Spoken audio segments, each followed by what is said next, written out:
Avez-vous déjà ressenti une douleur émotionnelle qui vous empêchait de vous sentir bien dans votre peau et de vivre pleinement votre vie?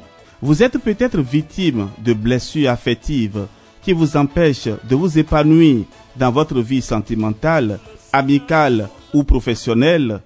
Mais comment se libérer de ces blessures pour se reconnecter à soi-même et aux autres?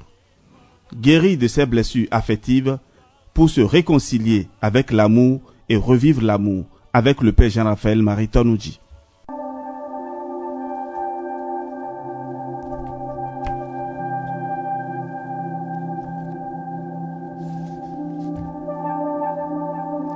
Ave Maria, chers amis, frères et sœurs, heureux de vous retrouver, toujours fidèles et nombreux à ce rendez-vous de motivation.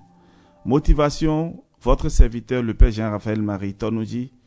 Merci à tous ceux qui réagissent, tous ceux qui écrivent, et je voudrais vous demander encore une fois de faire un effort pour écouter jusqu'à la fin cette série d'enseignements et surtout de partager autour de vous pour que nous soyons nombreux à trouver la guérison et la restauration due à nos blessures affectives.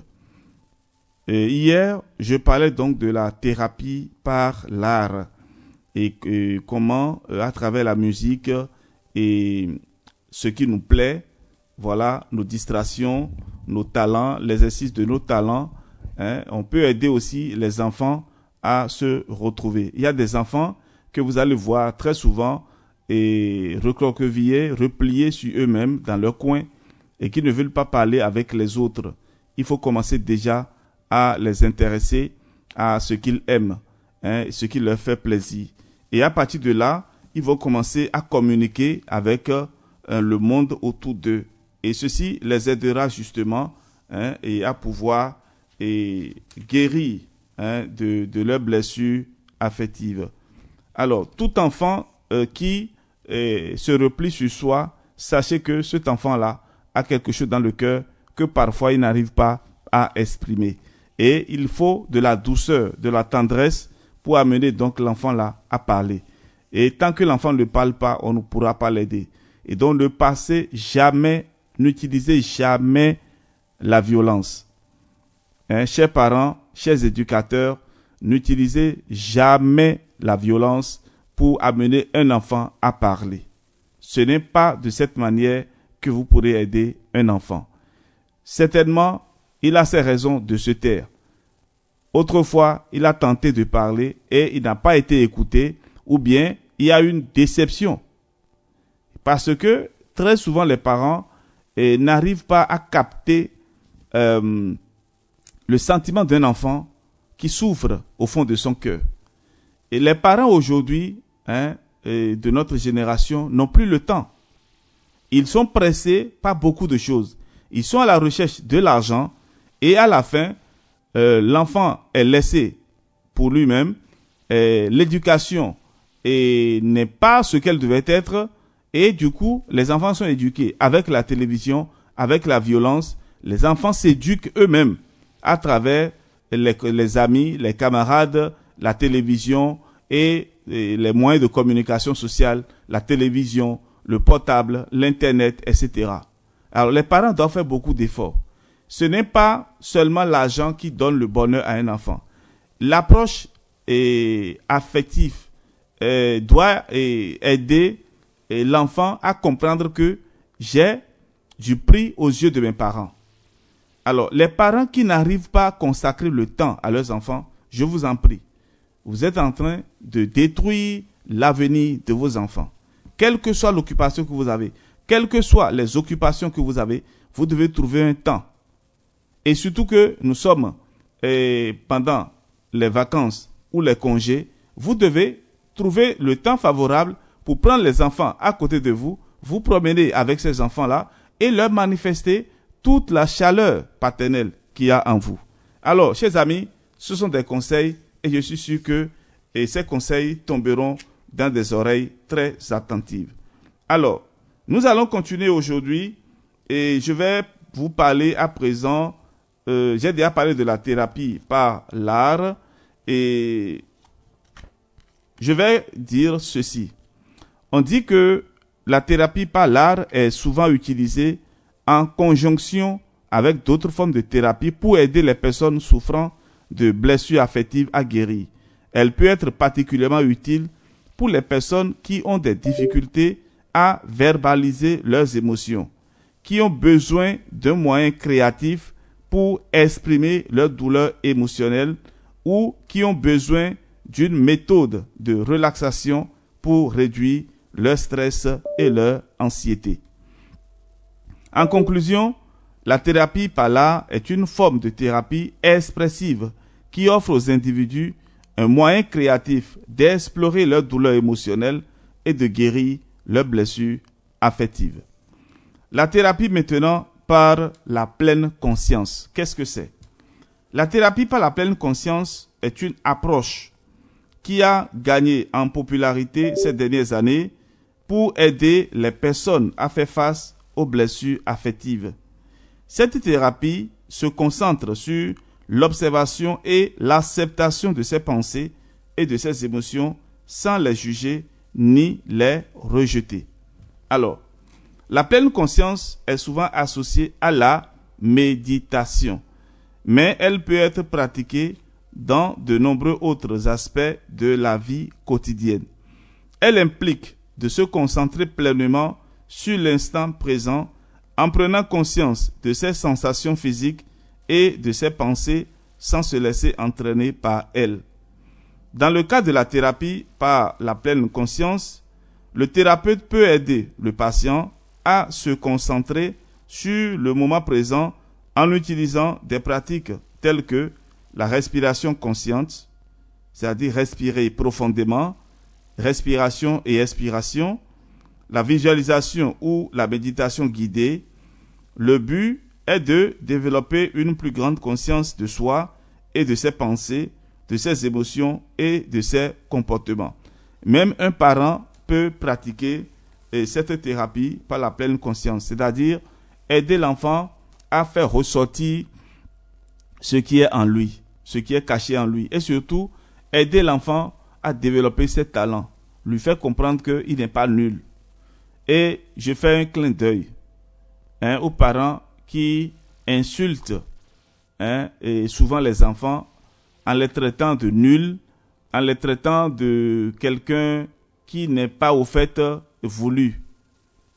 Et c'est très dangereux.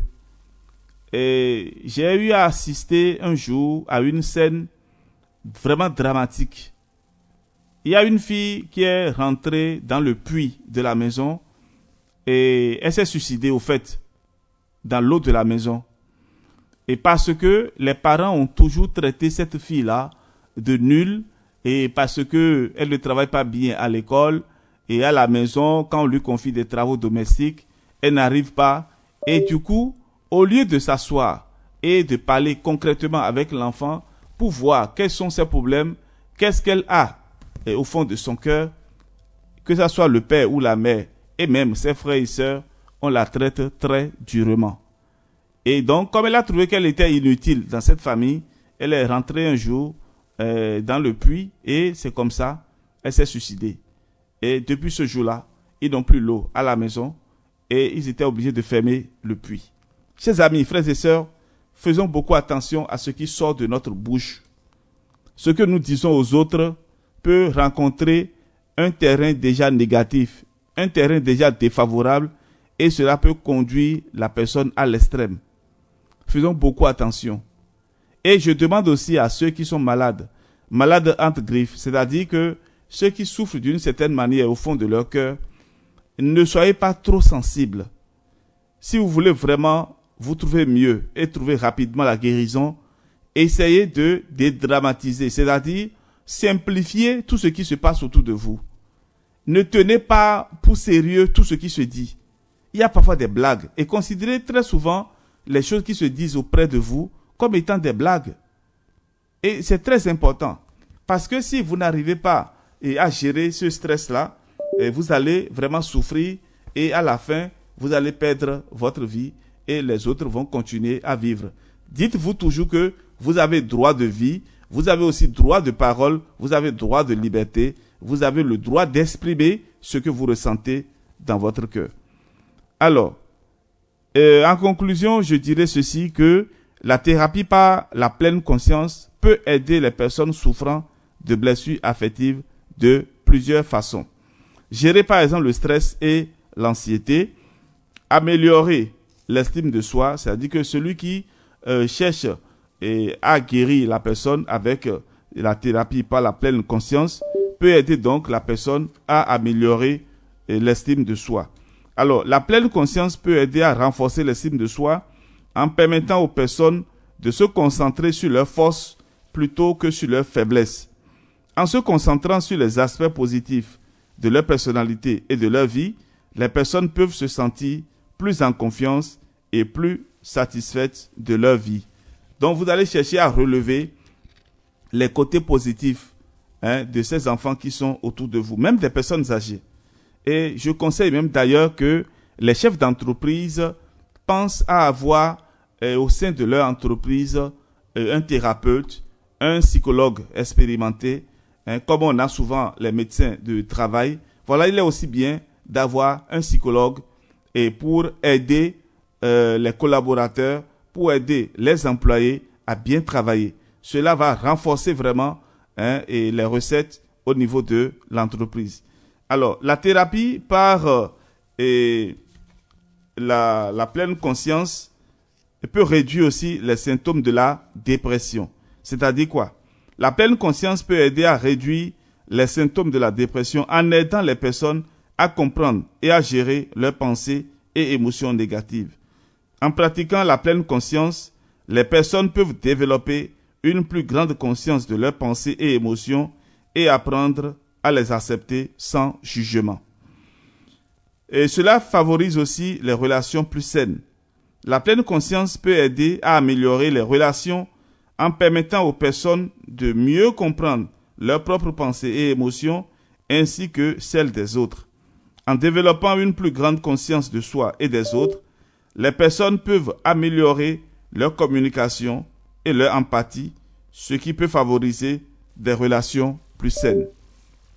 En résumé, la thérapie par la pleine conscience est une approche prometteuse pour aider les personnes à faire face aux blessures affectives. Elle peut aider à gérer le stress, l'anxiété et la dépression, à renforcer l'estime de soi et à favoriser des relations plus saines. Si vous souffrez de blessures affectives, il peut être utile de consulter un professionnel formé à la thérapie par la pleine conscience pour voir si cette approche pourrait vous convenir. Chers amis, frères et sœurs, je voudrais encore m'arrêter là et je voudrais que nos rencontres soient vraiment brèves pour permettre à chacun de vous de pouvoir les réécouter et de vous approprier du contenu.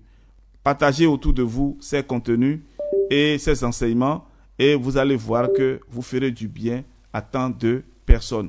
Vous pouvez toujours nous faire des propositions ou poser des questions en nous écrivant par WhatsApp plus 229 67 20 14 14.